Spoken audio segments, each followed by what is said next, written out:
Hi happy Vinayaka Chaturthi எல்லாருக்கும். நேற்று எங்கட கோயிலில் பூசையெல்லாம் முடிஞ்சுது. பட் இன்றைக்கு தான் ஸ்ரீலங்காலன்ட்டு அப்பா சொன்னார். ஒரு பிள்ளையார் சிரட்டையில் செஞ்ச பிள்ளையார், ஒரு வடிவான பிள்ளையாரை ஊர்லேருந்து லக்கேஜில் கொண்டு வந்து உடஞ்சிட்டார். அவர் ஒட்டி பார்த்தேன் இன்றைக்கு சதுர்த்தி உண்டு.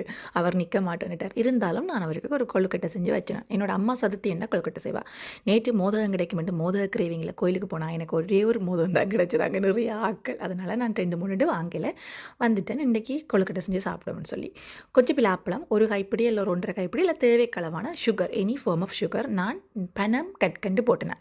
போட்டு கிரைண்டரில் நல்லா அரைக்கும் போது கொஞ்சம் ஏலக்காய் போடலாம். என்னட்ட ஏலக்காய் பவுடர் இருந்ததால் நான் பிறகு ஆட் பண்ணியிருந்தேன்.